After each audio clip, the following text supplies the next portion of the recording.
First off, thank you to everybody on this panel. The education that you guys have given me has changed not only my life trajectory, but my family lineage. And the return on investment that I have gotten from my time, my energy, and my money has been infinite, but it's also made a massive impact on me and the people that I work with. So it's an honor to share a digital stage with 4 iconic mentors and global thought leaders. So thank you. Now, you all have allowed me to change my perspective on how I view the world, not only when times are great, but when times are challenging. And I think right now I have been called an unreal optimist and somebody who doesn't look at limitations, because I think right now is the greatest time to ever be alive, to develop new skills, to expand our mind on what's possible, and to grow relationships. And I think the world is starving for empowerment, and even more so, women empowerment. So I'd love to start with Lisa. And Lisa, I want to know, what is your perspective on the world? How are you choosing to look at the world right now so it serves you and the ones that you love? I mean, I think you just said it, right? A, it's a choice. And then B, it's a choice on whether you want it to serve you or not. So, you know, for me, I've definitely struggled with the negative voice in my head that's always telling me I'm not good enough, that you can't do something. And then it eventually came down to that voice doesn't help me. It only holds me back. And so if I really want to get to my goal, like the no BS, actually to get to your goal, to actually achieve it, to actually, you know, see it come into fruition, what do I have to do to get there? And it all starts with the way that I frame things and the way that I think about things, right? Perspective is everything.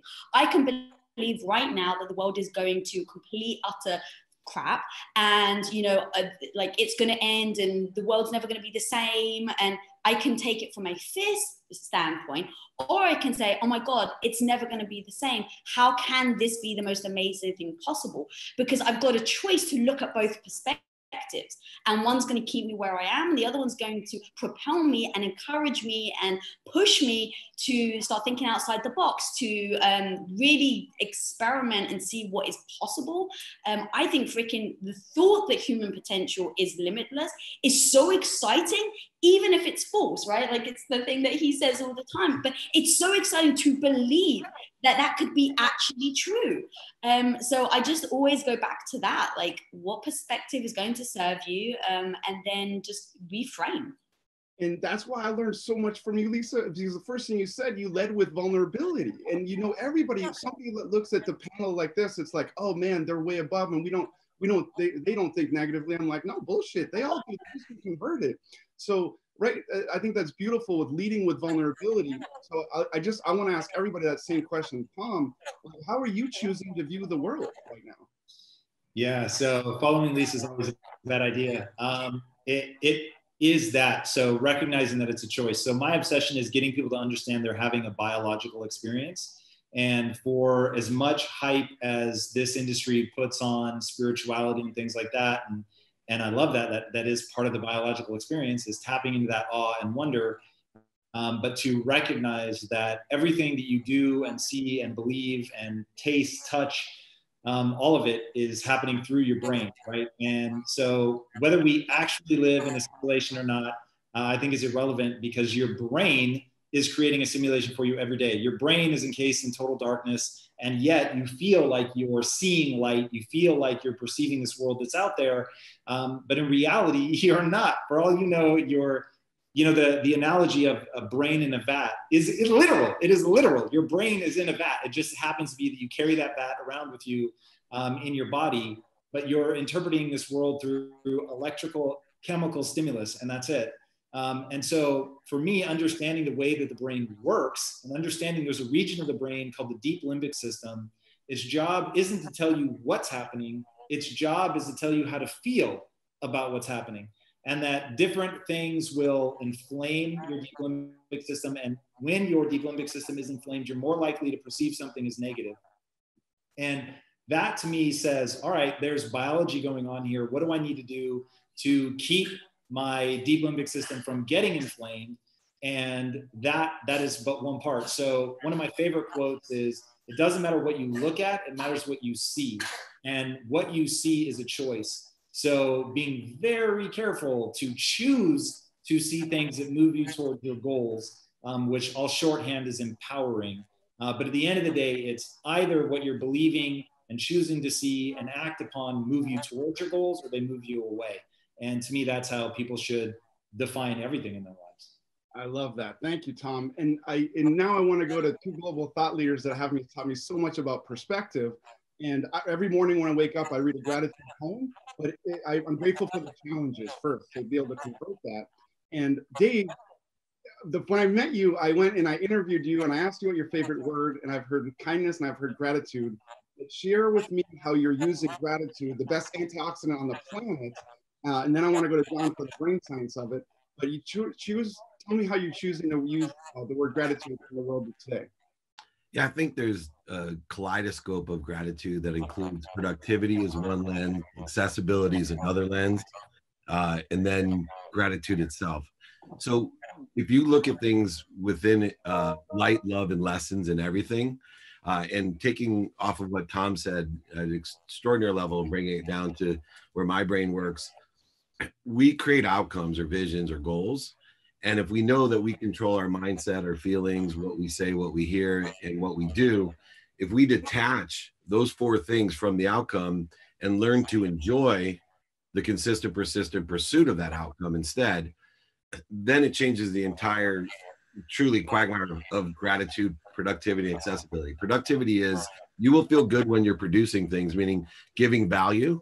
And regardless of the illusions that surround us, you control the value that you provide in any circumstance, and you can feel good about it. So if you're in the Holocaust, Viktor Frankl, he's feeling good about the value that he's providing in a very dire circumstance. Then accessibility is the connectedness of all. So if we're accessible to all, then we automatically have that throughput of inspiration. And true, how are we accessing what we want? And there's only one place to access what we want, and that's source. There's an extraordinary light, love, and lesson that comes through everyone. And the problem is we create all these clouds by the ego in separation, inferiority, superiority, anger, frustration, anxiety, whatever it may be. And then that allows itself to talk about what Tom was, as far as gratitude for me is that simple. I asked him earlier today, that simple choice, what's the better way to look at it? People ask me all the time, do you really believe in past lives and multiple lifetimes? I'm like, absolutely. And they're like, why? I said, well, scientifically, they'll never prove it. But I know one thing, if someone gives me a choice of one lifetime or multiple lifetimes, I'm going to choose multiple. And that's gratitude in a nutshell. So I think if everybody learns you can control what you think, what you feel, what you say, and what you hear, especially what you hear today, and what you do, and then detach that from your outcome and enjoy the consistent, persistent pursuit of your potential, understanding incremental growth with exponential results, you can understand gratitude as a science, as a practice, and truly as a perspective. Awesome, man. Thank you. And I use that every day. And it's something, the persistent pursuit of my potential, I use every day with me and with everybody that I talk to. So I'm one of your 1,000 to inspire 1,000 to inspire 1,000, 1 billion people on the planet to be happy. John, I still have the gratitude coin that you gave me. I bring it everywhere. Thank you. Another life moment for me. And so I've heard you talk about the Einstein brain and the Frankenstein brain. Tell us how we can use our brain, the most marvelous, miraculous, inconceivably powerful force the world has ever known, to choose a perspective that can serve us and are the ones that we love right now. Well, hi, Ricky, and hi, everyone else. And Ricky, just so you know, I've got my gratitude coin right here on my desk, too. So Tom, when Tom was talking about, neurochemistry and biology, like I've had an ear-to-ear smile since he started talking about it, because that's my world. If we simplified our brain just for this examples, if we thought that within our brain we have an Einstein part of our brain, and Einstein could imagine all the positive things, all the good things, all the possibilities for us in the world. And Einstein can make choices. I want this or I want that. And then we also said that within our brain, there's another part of our brain. That's the Frankenstein brain that says, you're not good enough. You're not smart enough. This is terrible. This won't work. What if we also said that there's a part of you that can choose whether you allow Einstein to help you make decisions or Frankenstein to make the decisions? And when you allow Einstein to make the decisions for you, you can actually release those neurochemicals that make not just the feelings associated with those thoughts a possibility, but it also makes it a probability, because that's how you use your brain to allow you to see all the things that are in line with those possibilities and probabilities. And when you allow Frankenstein to figure out, like, what if it doesn't work? What if I fail? What if this is horrific? What if I get the coronavirus? What if I die? What if negative? Then you're actually releasing those neurochemicals associated with that negative or destructive part of your brain. Either way, you are right. Either way, as Tom suggested, you are creating that reality in your head, irrelevant of what is actually happening in the physical world out there. Because we don't see the world as it is, we only see it as we are. So the practice for everybody is to practice one of the greatest gifts that we all have. We all have a $1 trillion biocomputer without all of the user's manual yet. But one of our greatest gifts is the power of awareness. And awareness says that we can actually learn through some practice how to see both or many more possibilities. And then awareness is what gives us choice. And choice is where our freedom lies. It's not in the external things that are happening. It's in the internal representations and choices that we make. So the key is, yes, there's some things happening in our physical world that are horrific. People are dying. There's a threat that feels like there's a predator coming at us. I get that. And we are still a choice where we can respond instead of using our animal instincts, and we react. And so the key is awareness gives you choice, and choice is where your freedom lies. And to the world that's watching, this is why these people have changed the trajectory of my life. And it's why right in front of me, I have WWYMD, what would your mentor do? So when my shitstorm comes, or I'm having a tough time converting energy, I literally look at these four and I say, they might complain a little bit, but they're going to convert it. So that's how I use you guys as leverage to increase the quality of my life. And whether it's Meltzer University, NeuroGym, or Impact Theory University, what has taught me is, like, look, coronavirus is going to start and it's going to stop. At sometimes this too shall pass. If I walk out of this thing with the same skill set, with the same mind, and with the same relationships, then damn, shame on me. So what I want the world to know is something tangible. What have you grown in this time? Where have you excelled, whether it's a skill set, whether it's a mindset, whether it's a relationship? And how did you work on that? And how did you start to work on it? But also, how did it serve you? Let's start with Tom. So I'm going to give a lot of credit to my wife here. When we started with the coronavirus, she made a really interesting statement. And she said, look, I want to come out of this remembering the good things and not the bad things. And to do that, we're going to need to try some different things. So let's create our ultimate environment during this time. And I get very focused. I make rules in my life. And in the back of my mind was always this loop running that was like, hey, you've gotten so efficient at living your life the way that you live it now. You're not testing anything new. So coming into this, we said, all right, this is going to shake everything up. This is going to force us to do things differently. So let's run some pretty radical experiments. So we've been doing things like, I speak to my family more now during technical isolation than I did before. So same with friends. We've set time where we're doing dates just like this. I mean, you know, from our perspective, it's literally the five of us hanging out, and we've been doing that with our friends, not recording it, literally just, you know, like hanging out for a little while with people. I never would have done that when we weren't in isolation. And then also we've isolated with my sister. So my sister lives in LA, and we said, hey, come live with us. And so she's been staying at the house. And so we're taking time to spend like quality time every night, doing things that sort of work double duty, I won't lie, but, you know, things that are both sort of research for some endeavors that we're doing, but we're doing it as a family and together.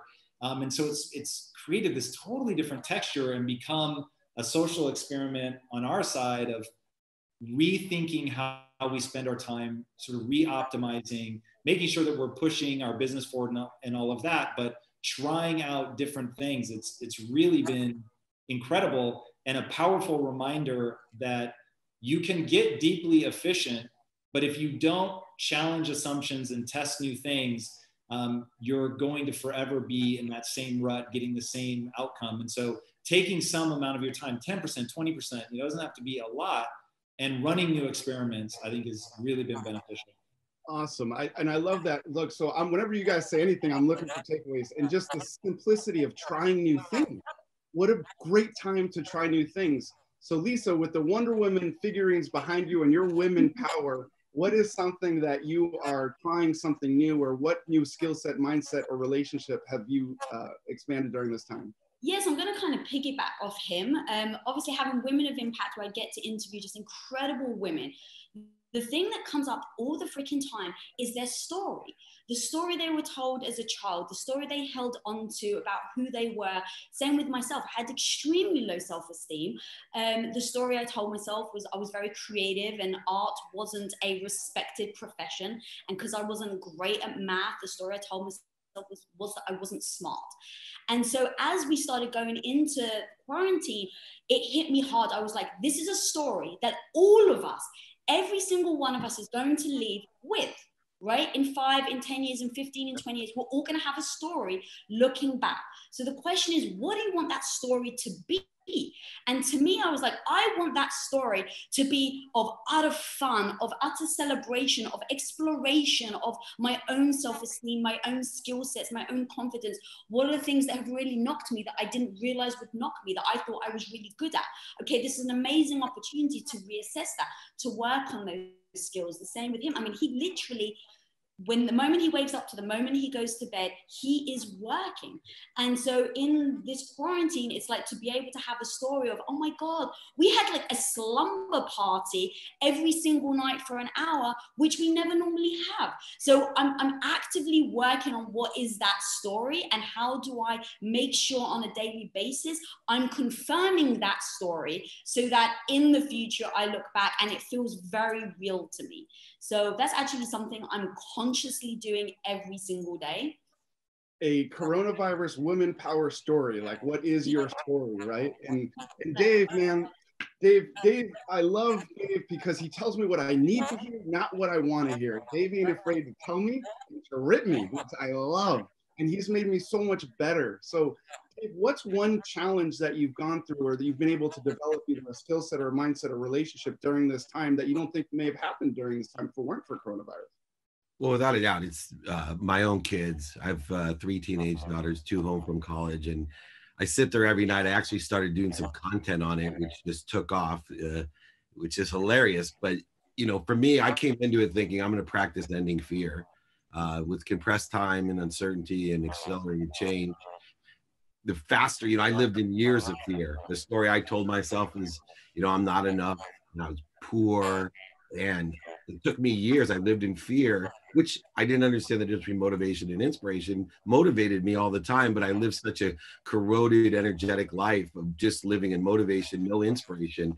And I thought, you know, this period of time would help me practice ending fear, making, you know, what went from years to months to weeks to days to hours to minutes, but I bring it down to moments where I could, like John said, raise my elevation, my vibration or awareness to identify these needs of the ego so that I could go back to center and accelerate. But the real lesson came out that I'm not a great father. Well, I shouldn't say I'm not a great father. I can be so much better of a husband, so much better of a father than I thought I was being. And I had gone through in 2008 some tough times that refocused me on my family values and my health values. And all I realized was I have a long way to go because I would trade every Super Bowl I've ever been to, Pro Bowl, Masters, Kentucky Derby, Breeders' Cup, all the things that people think, gosh, I wish I had Dave Meltzer's job, to be able to sit at dinner every single night. This is the first time I've slept in my bed 7 straight days since I've been 24. And I would pay money. I know they would take my kids if I televised my dinners because of the stuff that goes on at my dinners. But honestly, it is the most enjoyable, fulfilling event. I can't wait till 5:15 happens and I turn everything off and have my entire family. I brought my niece in as well. She's a character, but without a doubt, that's the lesson that I've learned, that I'm on the path of humility. And no matter where I think I am, I still have a long way to go. So if people are hearing that, practice ending fear during arguably the most fearful time in our lifetime, which is a global pandemic. If that's not strong, I don't know what is. So John is the reason why I have a vision board behind me. And John, share with us one skill set, mindset, or relationship that you have grown during this time that might not have happened if it weren't for coronavirus. So about 5 weeks ago, actually 4 weeks ago, I realized that I was not doing certain things that I had relied on my team to do.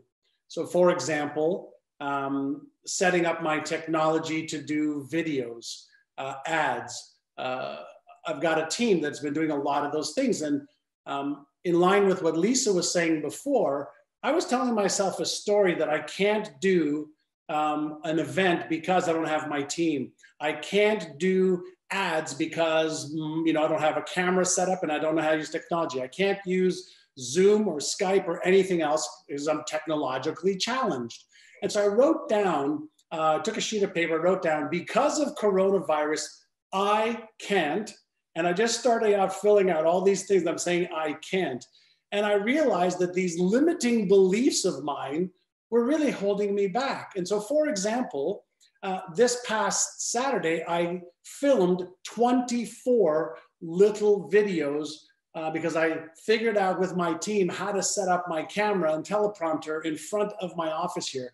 I've got lights in my home office, which I turned into a studio now. I've learned how to become so proficient at Zoom now that I could even do, some of the extra background stuff and do this while I'm talking to you. Now, listen, in the past, if you didn't like that, I can go, well, good, join me at my little, retreat.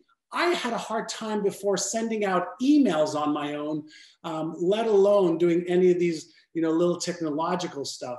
So now I know how to do Zoom. I know how to create my own appointments. I know how to do my videos. I actually learned how to freaking edit on my iPhone because I make mistakes on some of my videos that I want to put them together. And like, holy shit, I'm actually pretty good at it and I like it. And now I'm learning how to put some music onto it. So I am at 50, almost 59 going, holy shit, I can do all this shit that I thought I couldn't do before. And it's actually fun learning this stuff. So I've gotten myself way out of my comfort zone, doing things more self-sufficiently than I ever had, which is increasing my self-confidence and my certainty and my creativity. And so Lisa hit the nail on the head before, in that we all have this story, whether it's a story about how smart we are, how good we are, how whatever it is we are or we're not. And you know what? It's just a freaking story, and we can change the story. And as soon as we change the story, we change. And as soon as we change, then guess what? Now we're growing. Now we're really being alive. And this is a time, like I've been through, I think this is my fifth, recession, depression, pandemic, whatever you want to call it, back from 1980. And we will get through this. If you focus on how you can get through this better, you will get through this and end up being better some way, somehow. And the key is, what are you focusing on? Why you can't or how you will? Which one? I love it. Thank you. And I'm cracking up as Dave starts sharing his background. Like, hey, I got this skill too, man. I probably learned this skill during coronavirus too. So Dave, I want to come back to you. And one of the things that you taught me that is so valuable, and I use it every single day, is ask and attract and asking for help. I think it's one of the greatest times to be alive because it's one of the greatest times that we can activate one of the greatest skills on the planet, which is asking for help. So when people are like, okay, that's great. These are iconic global thought leaders. But I love how everybody's leading with vulnerability. So I know you're stop, drop, and roll. When someone says, okay, fine, I did that, but then I get kicked in the teeth again, and I get kicked in the teeth again. What is your one thing to actually implement when that challenge comes, and how does that help? Well, when any challenge comes, I have two choices, right? First is to take care of it myself. The second is to ask for help. So I've been focusing on capabilities. I think I was with Tom earlier today, and we talked about the Bob Proctor, more millionaires are made during the Depression than any other time. Why? Because people find capabilities that are synergistic or supplementary to the opportunities that are available. And there's variants of places to find out where your capabilities, your story aligns with what you can do Tom also said earlier today, which I loved, is if you're not developing skills right now, you're a fool, especially these young people, because what's happening is old geezers like John Assaraf and I, we're learning that you're just like lawyers. Lawyers made up this bullshit language called legalese. I'm a lawyer. And when I went to law school, I was so disappointed. I'm like, you took like these basic things and made up words for them so that we didn't know, and you could charge $500 an hour. That's what these 17-year-old little schmucks did with TikTok and all this BS. This stuff's way easier than law school. It's way easier than business school. It's way easier than dealing with mortgages and businesses. So watch out, young people, because guys like me and Geezer over there, we're coming after you. We learned how to do these little green screens. We're not afraid of learning. And guess how I learned? Humility. I asked my 7-year-old son for help, right? That's how I learned how to do it. I asked my kids for help, and I keep on asking for help instead of trying to do it myself. I'm not Midas, but I am completely humble. I'm going to find the people that know how to do it, sit in the situation you want to be in. And there's tons of them out there. And the best part about asking for help, no better way to make somebody feel good than to ask them for help. It's automatic. And you know, I'm a happiness guy. My mission's about happiness. The best virus in the world is happiness. It spreads by witnessing. It strengthens your immune system. So go out there, make habit of asking for help, especially now, and you will come out of this more than 1% better. Thank you, Dave. And John, I want to come back to you because when you gave me that gratitude coin, I asked for your help and I said, hey, would you film this so I can watch it over and over and over again so it can make me feel awesome? Share one thing. I know you mentioned your staff, but one thing that you think people would benefit from asking for help, whether they know the person, whether they don't.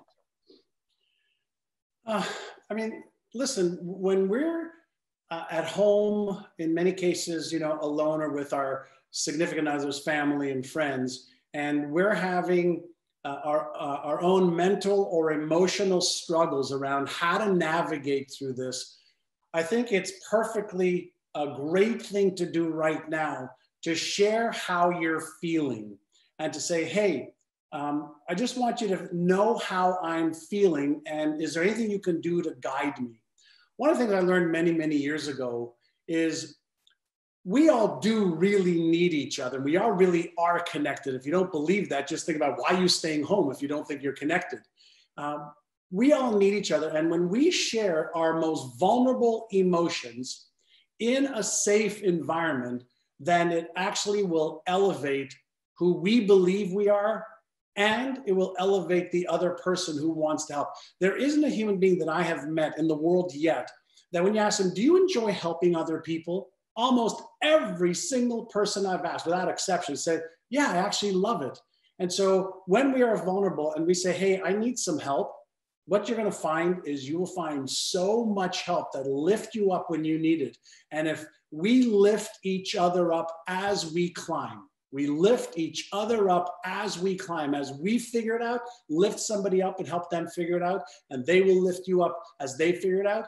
That's how we raise humanity's vibration. That's how we recall, right? Recall that we are a spiritual species and we seem to be independent with these physical bodies of ours, but we're not. And I love that, man, because as you lift other people up, it allows you to grow. And I just learned this about a couple months ago. Dave helped me with some speaking events in Australia, and they have a thing in Australia called the tall poppy syndrome, where they cut other people down when they're successful. So we, thanks to all your guys' help, are inventing a poppy lift syndrome to help people get to where we are so you can go a little bit further. So I want to come to Tom and Lisa. I mean, man, through Impact Theory University and just the generosity of Tom and Lisa, I was able to go and watch Les Brown be interviewed. And I said, hey, Tom, Les is like one of my Babe Ruth speakers. I was like, do you think I can get a picture with him? And not only did he get a picture, he actually interrupted the set and said, hey, this is one of your biggest fans. And he introduced me. I got to give Les a big hug. And then he did his poem for me, which I've studied Les for a long time. And it was just another life moment that the four of you have helped me do. So Tom, but I asked Tom for help. And I was like, hey, if he says no, it's okay. But at least I did my job in asking. So Tom and Lisa, who has helped you, or who have you asked for help that's helped you maybe in this time or any other time, so people can go out and ask for help? Wow. You want to talk about a list that is extraordinarily long. So many people have helped me along my way. My father-in-law has contributed extraordinarily to my life. When I was a young punk kid who did not want to marry his daughter, by the way, he was still extraordinarily generous with his wisdom, which I didn't take in the beginning. And I have since apologized. I want to be very clear. I literally pulled him aside and I said, look, you gave me some of the best advice ever, which anybody who's familiar with my interview style can thank my father-in-law. He had pulled me aside when he realized that I was going to marry his daughter, and he thought, all right, well, I better give this guy some wisdom. And he said, look, the key to business is to know more about the subject than anybody else. And he said, you'll see opportunities where they'll only see obstruction. And I thought, oh, cool. Yeah, thanks. And I was like, at the time I was an employee, I was like, my boss doesn't think like that. So that's not like super useful, but thank you. You know, it's very sweet. And then of course, I don't know, 3 or 4 years later, I'm working in a startup and realized that that was the best advice ever and is exactly what I used to go from copywriter to being an owner in the company. And so I pulled him aside and I was like, yo, I want to tell you, I ignored that advice for years at my own peril. It is the most extraordinary advice ever. And thank you so much for that. My wife has been amazing. I once asked her, hey, could you just really fast help us ship some of these protein bars out? Like that would be really cool. You know, we don't have anybody else to do it. I know the company's like super small, but we just need somebody to ship these couple orders out. And that turned her into now my business partner, and started her from going from, you know, a housewife to really being an extraordinary entrepreneur in her own right. So definitely glad that I asked for that help. The guys who were my business partners were extraordinary and have contributed meaningfully to me in 1,000 ways. They were the people I went to when I was, you know, I had no idea. I was eating less than I'd ever eaten in my life and putting on more fat, and went to them for advice on nutrition, and that changed the, you know, trajectory of my entire life. So there really, really have been too many people to count. I've seen your before and after pictures, so I know. So I got Lisa. I want to finish with you, and then we'll go to some Q&A. But Lisa, I truly believe the world is starving for women empowerment, and it's something I have learned so much from women. I have Shanda Sumter, Mel Robbins, yourself, Sonia Hatter, Carolina Protsenko on my wall. And coming from a woman's perspective, like what can you share with women on how to ask for help, and that it comes from strength, not weakness? Yeah, God, I was definitely that person that saw it as a weakness, 100%. Even when we started Quest, I was just working myself to death and just being, because I was so conscious of trying to be the best wife possible and the best wife to support my husband. So when he came home, he's like, hey, there's just a couple of bars. Do you mind just shipping them from your living room floor? My dialogue was like, of course I have to support my husband, but I didn't expect it to grow at 57,000%. So, you know, shipping from my living room floor and being the boss of my 2 dogs, and within 2 years, you know, shipping $80 million, you know, and having 40 employees underneath me, I just kept going. And I didn't want to ask for help because I thought that that would make me look weak, that would make me look like a lesser wife, that I couldn't, you know, stand up for myself and support him. And so it got me into real health trouble. And that was really where I realized, okay, Lisa, you're trying to be strong, but in searching and trying to be strong, you're actually making yourself weaker. And I want to go to something what John said, which I freaking love, and this is exactly how I see it, is that I wouldn't see somebody else as being weak if they asked for help. So why do I see it in myself? I think it was Brene Brown that said, when people, you know, the vulnerability, that when you go up on stage, you know, you're so petrified that people aren't going to think that you're good, that you're going to be seen as being terrible, as being weak, but she's like, but when you're in the audience and you see someone stepping on stage, yeah, when they show vulnerability, you actually see them as being strong. And so it's really that shift in perspective, right? That we said at the beginning. It's like, once you can turn that around and say, oh, actually feeling weak and reaching out to somebody is actually a sign of strength, because it's freaking hard to do. Like, it was actually easier for me to just try and take everything on myself than to take everything off and turn to my husband or my business partner and ask for help. Like, that was harder.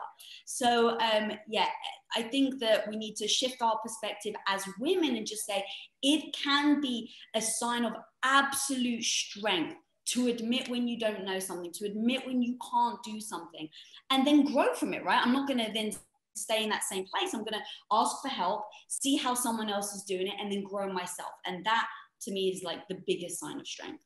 Awesome. Thank you. That's extraordinary because it's so powerful. And I think that's where people kind of miss the boat sometimes. We got about 10 minutes left, and I want to go with Lisa again. So this first question is from a dear mentor and friend of mine, Amy Sorter. You guys actually did a little video for her, and she has taken so much risk, and she's gotten knocked down and knocked down and knocked down, but she keeps plugging away and she keeps asking for help. Everything I learned from you guys, I share with her, and she does it. So that's the impact you guys are having on the world. But her question is, what's the best advice that you've ever received, and how did you implement it into your life? And if you want to say hi to Amy, that's cool too. Hey, Amy. Oh, God. I don't know if I can really pinpoint it to one to be, like utterly transparent. It's really like been an accumulation over time. But I don't know if this is advice more than a statement from this man here, which is, you're not good enough yet. And I actually just did a post today, in fact, that was like, you're good enough. And the whole post is, I saw this whole thing that's like, you're good enough. In fact, you're actually overqualified, but let's stay humble for today. I loved it so much. I took a photo. I showed him and he looked at it and just blank. So I was like, well, why are you blank? And the one thing I love about it, we have utter honesty. And he's like, I don't agree with it. And I was like, well, what don't you agree with? He's like, but if you think that you're good enough, what's going to push you to grow and get better and learn? And I was like, yeah, I agree. And I was like, but hang on a minute. I agree with also being good enough. And so it's really holding these two competing ideas in my mind at the same time. It's, I'm good enough so that I don't beat myself up and don't take steps backwards and don't feel bad about myself. But I also remind myself that I'm not good enough yet so that I can keep growing and getting better and improving and getting strong. And if I had a husband that was just trying to be sweet and kind and stroke my ego, he'd be like, baby, you're perfect. I love you just the way you are. But he doesn't do that. And I love him for it. So it's not really necessarily advice, it's really a statement of just saying, like, you can always improve. No, you're not good enough yet. That pushes me every single day to get better without feeling badly about myself or denting my own ego. I love that. And I use that all the time, Tom, is that like, man, I just haven't learned the skills yet. I'll have to be as average. So I'd love to go to Tom and then Dave and then John in the last about 5, 6, 7 minutes that we have. But what's the best advice that you've ever received, and how did you implement it in your life for Amy? So the best advice that I ever received is what I was saying from my father-in-law, that the key to success is to know more about the subject than anybody else. This is my obsession that Dave and I were talking about earlier, is use this time to get better. Getting good is real. At the end of the day, your skills have utility. They let you do something. You don't read a book to be able to say I read it, or learn a skill to be able to check a box somewhere. You do it so that you can actually do something other people can't do. And, as we go through this difficult time, staying positive is huge, but getting better, I think, is even more important. So that advice is really, really become the North Star in my life. Awesome. Thank you, Tom. And Dave, best piece of advice that you've ever gotten, how did you implement it into your life? Oop, I think you're muted, Dave. I'll learn how to use this eventually. You're safe, young people. See? Very obvious. Be kind to your future self by being kind. And kindness is so important. I've implemented it out of manipulation, lying, cheating, overselling, thinking that I could control what I wanted, but instead to live in humility by simply being kind. I do want to add just real quickly, and then I'll let John finish. There's so many people out there that are hitting me up that are depressed, anxious, even suicidal.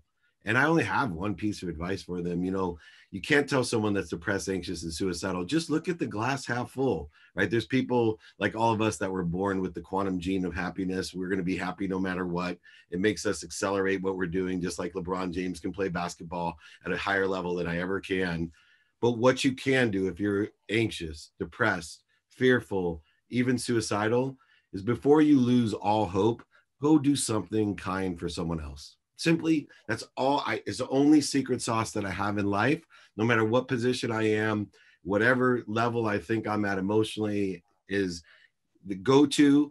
It's impossible. That's the true light and love of life, when you can go ahead and be kind and you will feel better no matter what your quantum depression is, your quantum nature is. So be kind to your future self by being kind.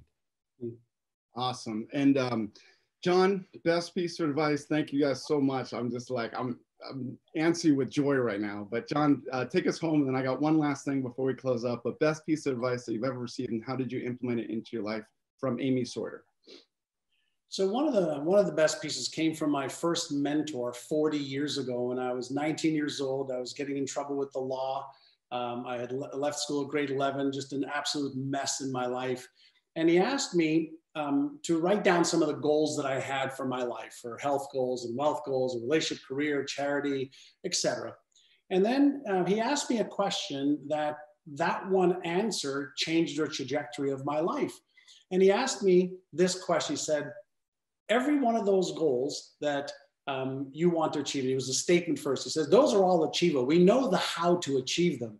He says, but what will define and determine whether you achieve them or not is whether you are interested or you're committed to achieving them. And when I asked him what the difference was, he said, if you're interested, you'll come up with stories and excuses and reasons why you can't or why it can't be done. But if you're committed, you'll do whatever it takes. You'll figure it out. You'll upgrade your knowledge, your skills, your beliefs, your perspectives, your habits, and you will become the person that can achieve every one of those goals. So the way I translated that to my life now is anytime I want to achieve something, I have this idea. I ask myself, John, are you interested in achieving that? Or are you committed? Are you prepared to do whatever it takes? Because listen, I think everybody on this panel will admit one thing. You want to achieve success, it takes effort. It takes work. It takes busting your ass to upgrade your knowledge, your skills, your beliefs, your habits, your mindset. And if you're serious, you'll do whatever it takes. And if you're not, then you'll just be interested. So I like to think through, am I committed? If I'm committed, let's do it. And if I'm not, then let's just drop it. Awesome. And you guys are perfect with timing. We have 1 minute left. I love taking pictures, and I like documenting memories to use to serve me. And so one of my ways to convert energy from negative to positive is to have an album on my phone. It says, I am great, because I don't think we do that enough, but people can tell us the excruciating detail of what we suck at. But so I have an album of sense that says, I am great. So when my shitstorm comes, I just start reading, because I know, thanks to you guys and you women, that my mind cannot be grateful and fearful at the same time. So that's a tool that I use. And I would love to get everybody to give a thumbs up and get a picture so I can put it in my I Am Great album. That would be awesome. Yes. And awesome. And I also want to take a quick video. Thank you to Dave, Tom, Lisa, and John, iconic thought leaders, global thought leaders that have changed the trajectory of my life and my family lineage. Your impact is known more over the world through me than I can ever explain. So I thank you, thank you, thank you.